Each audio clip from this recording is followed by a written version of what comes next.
আসসালামু আলাইকুম সবাইকে। এই ভিডিও টিউটোরিয়ালটি আমি মামুন আল আসলাম ভাইয়ের রিকোয়েস্টে তৈরি করতেছি। তো তিনি আমাকে বলেছিলেন একটি ফর্মের ভ্যালিডেশন দেওয়ার জন্য। তো সেই ফর্মের ভ্যালিডেশনটা হলো ফোন নাম্বার দিয়ে।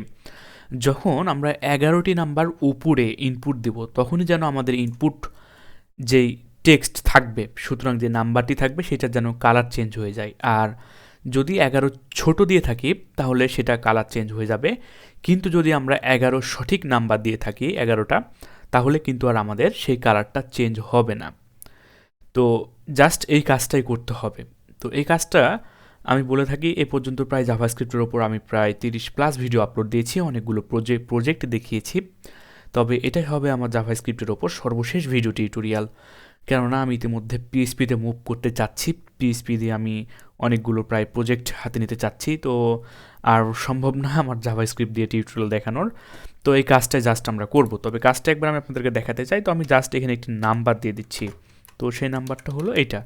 তো দেখেন, এটা যখন আমার 11টি নাম্বার থাকছে, তখন এটা কিন্তু আমার ব্ল্যাক কালার থাকতেছে, তাই না? তো আমি যদি এখানে 12টা নাম্বার দিই, সঙ্গে সঙ্গে হয়ে যাচ্ছে একটি ইনভ্যালিড রেড কালার।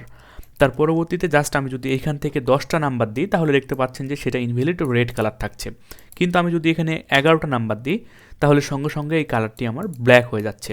তো এই যে একটি কাজ জাস্ট জাভাস্ক্রিপ্ট দিয়ে কীভাবে করতে হয়, সেই বিষয়টা নিয়ে আমরা এই ভিডিও টিউটোরিয়াল থেকে আলোচনা শুরু করে দেব। তো আপনারা চেষ্টা করবেন এই কাজটি নিজেরাই তৈরি করা। যদি না পারেন, তার পরবর্তীতে আপনারা ভিডিও টিউটোরিয়ালটি ফলো করবেন। তো এই কাজটি করার জন্য সবার প্রথমে আমরা একটি ইনপুট ফিল্ড নিয়ে নিচ্ছি। তো ইনপুট ফিল্ডে জাস্ট আমরা একটি প্লেস হোল্ডার বলে দিচ্ছি, সেটা হচ্ছে ফোন নাম্বার। পারফেক্ট। তো এখানে আমরা বলে দিলাম ফোন নাম্বার, তার একটি আইডি দিয়ে দিচ্ছি। তো আইডিটা এখন আমি কি বলে দেব? আইডিটা হবে আমার ফোন। পারফেক্ট। তো এখান থেকে জাস্ট আমি ফোন বলে দিলাম পারফেক্টলি। তো এখান থেকে একটা জিনিস আমরা সবার প্রথমে করে নিতে চাই। তো একটা বিআর ইউজ করে নিলাম। তো বিআরের কোনো প্রয়োজন ছিল না, তাও ইউজ করে নিলাম। তো একটি জাভাস্ক্রিপ্টের, যেহেতু আমরা জাভাস্ক্রিপ্ট অ্যাপ্লাই করা শুরু করব, তো এখানে স্ক্রিপ্ট ট্যাগ ওপেনিং করে নিলাম, এখানে ক্লোজিং করে নিলাম, এবং এখানে জাস্ট আমরা আইডি দিয়েছিলাম কি নাম দিয়ে? ফোন নাম দিয়ে, তাই না? তো সেই আইডিটাকে এবার আমাকে ধরতে হবে। তো আমি সেই আইডিটাকে একটি ভেরিয়েবলের মধ্যে রাখছি। তো সেই ভেরিয়েবলের নাম দিয়ে দিলাম ফোন। তো phone equal document dot get element by ID. তো এই যে document dot get element by আইডির মাধ্যমে আমি এই আইডিটাকে ধরে নিচ্ছি। তো ওইটা আমি একটু ফোনটা খুলে রাখি। পারফেক্ট।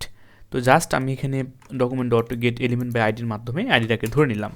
তো একটা জিনিস লক্ষ্য করে দেখেন, এখানে আমি কোনো কাজ করিনি, জাস্ট এখানে একটি আইডি দিয়েছি, সেই আইডিটাকে আমি এখানে ধরে নিলাম। তো document dot get element by ID, তো সেটার মাধ্যমে ধরার পর এই ভেরিয়েবলের মধ্যে সেটা আমি স্টোর করে রাখলাম। তো আশা করি এই পর্যন্ত আপনারা বিষয়গুলো বুঝতে পেরেছেন। তো এখন আমরা ইভেন্ট লিসেনার চালাবো। কার ওপর চালাবো? এই যে ফোনের ওপর, ফোন ইনপুট ফিল্ড যেটা আমাদের রয়েছে তার ওপর, তাই না? তো সেই কাজটাই সরাসরি আমরা এখন করব। তো সেই কাজটা করার জন্য phone dot add event listener. তো একটা জিনিস লক্ষ্য করে দেখেন, আমরা যখন বাটনে ক্লিক করতাম তখন কিন্তু আমাদের ইভেন্টটা হতো ক্লিক, তাই না? তো যেহেতু এটা আমাদের ইনপুট ফিল্ড, সেজন্য এটা আমরা ইভেন্ট দিয়ে দেবো ইনপুট। এখানে কোনো প্রকারে আমরা বাটন কিন্তু রাখছি না, সরাসরি ইভেন্ট আমরা দিয়ে দিচ্ছি। কি ইভেন্ট দিচ্ছি আমরা? এখানে ইনপুট। তো এখানে একটা জিনিস আমাদেরকে বের করতে হবে, সেটা হচ্ছে সবার প্রথমে ফোনের লেন্থটা আমাদেরকে বের করতে হবে, তাই না? নাম্বারের লেন্থটাকে। সুতরাং এখানে যে টেক্সটটা আমরা দিব সেটা লেন্থ বের করতে হবে আমাদের। তো লেন্থ বের করার জন্য আপনাদের বোঝার সুবিধার্থে আমরা একটি এখানে শর্টকাট ব্যবহার করতে পারি। সেই কাজটা হলো এই যে ফোন, সুতরাং এই যে ফোন, তো এই ফোন দিয়ে আমরা ইফ দিয়ে কন্ডিশন চেক করতে পারি। ইফ এই ফোন ডট ভ্যালু, তো ফোন ডট ভ্যালু মানে কোনটাকে ধরবে? এই যে আমরা যেখানে ইনপুট দিব সেই ভ্যালুটাই এটা। তো ফোন ডট ভ্যালুটাকে আমরা জাস্ট ধরে নিলাম। তো ডট LEN GTH, GHT না GTH। পারফেক্ট। এই লেনটা যদি আমার 11 থেকে যদি বড় হয়, আবার এই লেনটা যদি আমার 11 থেকে যদি বড় হয়, আবার কি আমার হবে? আবার জাস্ট আমি এখান থেকে এতটুকু কন্ট্রোল-C দিয়ে কপি করে নিয়ে এই লেনটা যদি আমার 11 থেকে যদি ছোট হয়, সুতরাং আমরা দুইটা কন্ডিশন ইউজ করেছি। সেটা হচ্ছে যদি আমার 11 থেকে বড় হয় এবং যদি আমার 11 থেকে যদি আমার ছোট হয়, তাহলে আমার কি কন্ডিশন কাজ করবে? এখানে জাস্ট আমরা একটি CSS অ্যাপ্লাই করে দেব। তো সেই CSSটা কি হবে আমার? সেই CSSটা হলো এই যে phone dot style dot colour. তো এই কালারটা কি হবে? এই কালারটা জাস্ট এখানে বলে দিবে রেড কালার। পারফেক্ট। আদারওয়াইজ কি কালার রাখবেন? আদারওয়াইজ কিন্তু আপনি এখানে ব্ল্যাক বা অন্য কিছু কালারও রাখতে পারেন, কোনো এখানে সমস্যা নেই। তো জাস্ট আমি সেটাই বলে দিচ্ছি। তো সেটা আমি বলে দিলাম ব্ল্যাক কালার। পারফেক্ট। তো জাস্ট আমি কোনো কিছু করে নিই। তো আমরা এখানে যে সংখ্যাগুলো দিব, এটা আমার 0 মানে এটা আমার 1 লেন্থ, তারপর পরবর্তীতে 2 3 4 5 6 7, এইভাবে যখন আমার লেন্থটা এভাবে কাউন্ট করতেছে, তাই না? তো এই যে এই লেন্থটা যদি আমার 11 থেকে যদি বড় হয়ে যায় এবং এই লেন্থটা যদি আমার 11 থেকে যদি ছোট হয়ে যায়, তাহলে এখানে আমাদের জাস্ট স্টাইলটা অ্যাপ্লাই হয়ে যাবে। সুতরাং এই দুইটা কন্ডিশনের মধ্যে যে কোনো একটা কন্ডিশন সত্য হলেই কিন্তু আমার ইফ ব্লক কাজ করে, তাই না? তো আমরা কি জানি, যদি আমাদের এখানে যদি অ্যান্ড যদি থাকতো তাহলে কিন্তু আমাদের দুইটা কন্ডিশনই কাজ করতে হইতো একসঙ্গে, তাছাড়া কিন্তু আমাদের ইফ ব্লক কাজ করতো না।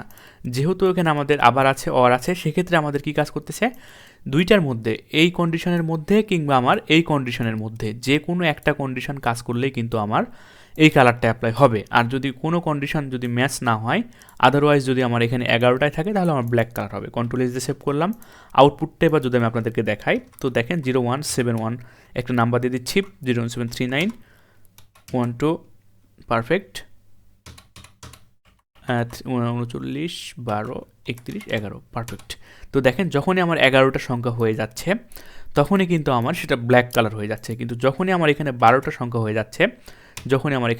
সংখ্যা হয়ে যাচ্ছে সঙ্গে সঙ্গে আমার কি হচ্ছে, এখানে সঙ্গে সঙ্গে আমার পরিবর্তন হয়ে যাচ্ছে, সুতরাং রেড কালার হয়ে যাচ্ছে। যখন আমার 10টা সংখ্যাতে চলে আসছে সঙ্গে সঙ্গে এটা আমার আবারও রেড কালার হয়ে যাচ্ছে। যখন আমার 11টা সংখ্যা পাচ্ছে সঙ্গে সঙ্গে এটা আমার আবারও ব্ল্যাক কালার হয়ে যাচ্ছে। তো আশা করি বিষয়টা আমি আপনাদের সকলকে বোঝাতে পেরেছি। তবে এটাই জাভাস্ক্রিপ্টের ওপর সর্বশেষ ভিডিও টিউটোরিয়াল আমার। নেক্সট ভিডিও টিউটোরিয়াল থেকে অবশ্যই আমি পিএইচপির যে কোর্সটা শুরু করতে চেয়েছিলাম সেই কোর্সটা আমি শুরু করতে যাচ্ছি। ধন্যবাদ সকলকে।